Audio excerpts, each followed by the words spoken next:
আসসালামু আলাইকুম সবাইকে। কেমন আছেন সবাই? আশা করি অনেক বেশি ভালো আছেন।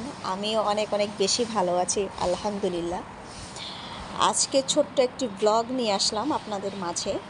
সেটা হচ্ছে যারা শহরে বসবাস করেন তারা আসলে সবুজ খুব কম দেখেন আমার জানা মতে। তো আমি আমার ছোট বারান্দায় কিছু গাছ লাগিয়েছি এবং কি লাগাবো। তো আমরা বাহির দিকে মাচা দেওয়ার জন্য চেষ্টা করছিলাম। আমি আমার হাজব্যান্ড একসাথে কাজ করছিলাম। সে আমাকে অনেক কাজে সাহায্য করেছে। আর এ হচ্ছে করলা গাছ। এটা আসলে আমি নিজেই অবাক। 3 মাস হয়ে যাবে আমি লাগিয়েছিলাম। তো বীজ জন্ম নেওয়ার কথা বা হচ্ছে গিয়ে পচে যাওয়ার কথা, কিন্তু কোনোটাই হয়নি। দেখা যাচ্ছে 3 থেকে 3.5 মাস পর এত সুন্দরভাবে জন্ম নিল গাছটি। আসলে আমি দেখে অনেক বেশি খুশি হয়েছি। আর দেখুন সেই ছোট ছোট চারাগুলো আজ কতটা বড় হয়েছে। আর এখানে আমি পুঁইশাকের বীজও লাগিয়েছিলাম, 2-3টা উঠেছে। দেখুন আপনারা, আসলে এত বেশি ভালো লাগা কাজ করছিল। আর এগুলো হচ্ছে মিষ্টি আলুর গাছ। মিষ্টি আলুর গাছ অনেক সুন্দর হয় দেখতে, যাবে অনেক বেশি, তখন আরও বেশি সুন্দর লাগবে। এখন হঠাৎ চিন্তা করলাম যে ভিডিও করতে করতে আমার রান্নার সময় হয়ে গিয়েছে। এখন আমি চিন্তা করছি যে যেহেতু বাসায় পুঁইশাক আছে, পুঁইশাক দিয়ে আমি চিংড়ি মাছ রান্না করব। তো আজকে আপনাদের ছোট্ট একটি রেসিপি শেয়ার করি আপনাদের সাথে। এখানে আমি পেঁয়াজ এবং কি চিংড়ি মাছ কেটে রেখেছি। এখন একটু তেল ঢেলে দিব এক এক করে। আসলে এই শাকের মধ্যে বেশি মশলা আসলে দিতে নেই, তাহলে টেস্ট অন্যরকম হয়ে যায়। সাধারণ কিছু দিয়েই রান্না হবে এটা। পেঁয়াজ কুচিগুলো দিয়ে এবার আমি অনবরত একটু নাড়তে থাকবো। তারপর লবণ,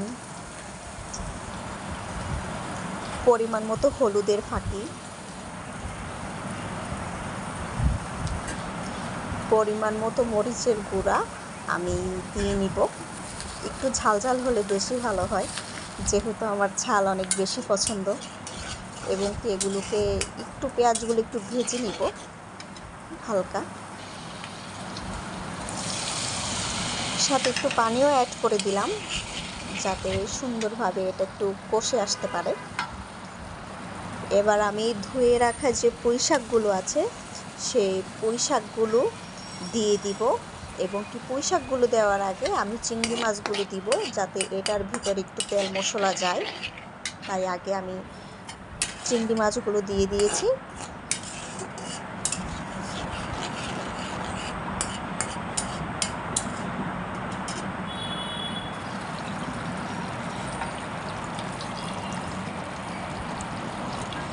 এবার পুঁইশাকগুলো দিয়ে দিব। পুঁইশাকগুলো দিয়ে একটু নাড়াচাড়া করে আমি এটা এভাবেই রেখে দিব। আর সবসময় মনে রাখবেন, শাক জাতীয় জিনিস কখনো ঢেকে রান্না করবেন না, সরা দিয়ে কখনো ঢাকবেন না। এটা আমার আম্মু বলতো যে সরা দিয়ে যদি ঢাকেন তাহলে ওই শাক লাল হয়ে যায়। এটা আসলে আমি অনেকভাবে বিষয়গুলো প্রমাণ পেয়েছি। আসলে লাল হয়ে যায়, কারণ এই যে ধোঁয়াটা আছে সেটা তো আর বের হতে পারে না। তো শাকগুলোকে, সবুজ জিনিসকে অতি সহজে তারা লাল করে ফেলে। ঠিক আছে, তো সরা দিবেন না, এভাবেই নেড়ে চেড়ে বসায় রাখবেন। শাক একটু হলেও আপনার সবুজ থাকবে, আর যদি ঢেকে দেন তাহলে লাল হয়ে যাবে। আমি এখন এই পুঁইশাকগুলোকে সুন্দরভাবে নেড়ে চেড়ে রান্না করব।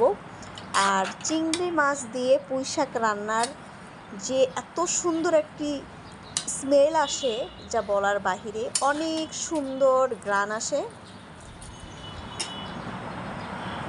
আর ফাইনালি এই তো, জানি না ভিডিওতে কেমন আসছে, রান্নাঘরে একটু অন্ধকার মতো আছে।